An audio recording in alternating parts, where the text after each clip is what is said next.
قرآن مجید میں ہے ان اللہ لا یستحی من الحق، کہ اللہ تعالیٰ حق بات بیان کرنے سے حیا نہیں کرتے۔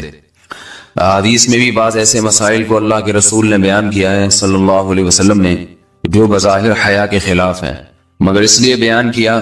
کہ اگر آپ صلی اللہ علیہ وسلم بیان نہ کرتے تو لوگ ان بے شرمی کے کاموں میں مبتلا ہو جاتے۔ اسی وجہ سے میں بھی یہ ہمت کر رہا ہوں کہ ایک اور ایسا گناہ جس میں لوگ مبتلا ہیں اور وہ ہے حیا کے خلاف،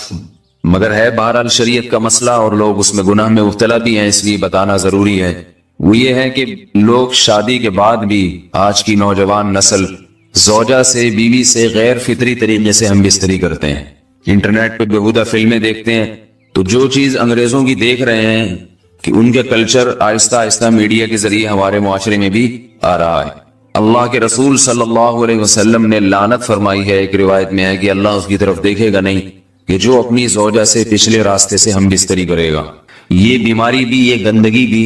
لوگوں میں پھیلتی جا رہی ہے، خاص طور پہ جن کو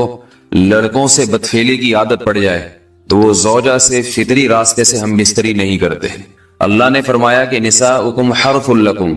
یہ تمہاری زوجات ہیں، بیویاں ہیں، یہ نسل بڑھانے کے لیے ہیں، تو اسی راستے میں انسان اپنی خواہش کو پوری کر سکتا ہے جس راستے سے نسل بڑھتی ہے۔ اس کے علاوہ کسی اور راستے سے اپنی خواہش کو پورا کرنا یہ حرام ہے، گناہ کبیرہ ہے، گندگی ہے۔ ہمارے پاس کیسز آتے ہیں، ایک پاک دامن لڑکی کی شادی ہوتی ہے، لڑکا بھی بظاہر بڑا نیک، لیکن کیا ہے، لڑکا چونکہ ٹھرکی ہوتا ہے، شہوت کا درندہ ہوتا ہے، تو وہ یہ نہیں دیکھتا کہ میں اپنی بری خواہش مٹانے کے لیے میں اپنی زوجہ کو غیر فطری طریقے پر مجبور کیسے کر سکتا ہوں، تو مجبور کرتا ہے پھر اپنی بیوی۔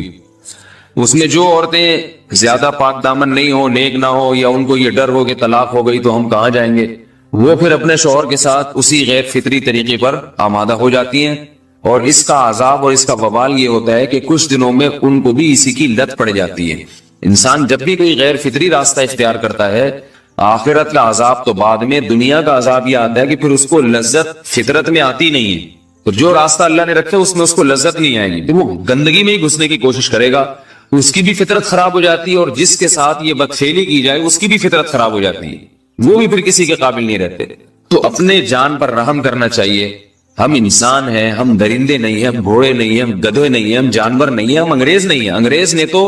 حیا اور شرم کی تمام حدود کو توڑ دیا ہے، وہ تو درندے بن چکے ہیں۔ ہم تو درندے نہیں ہیں، ہم تو حلال کھاتے ہیں، پاک صاف رہنے کی کوشش کرتے ہیں، تو ہم ان کی جو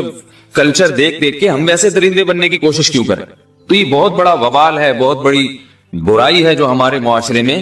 آہستہ آہستہ جڑ پکڑتی جا رہی ہے، اور اس سے بیماریاں بھی پھیلتی ہیں۔ غیر فطری طریقہ ہے، بیماریاں بھی پھیلتی۔ ایسے کیسز آتے ہیں کہ جناب وہ مرد مجبور کر رہا ہے بیوی کو، اور وہ بیوی جو ہے ساتھ نہیں دیتی۔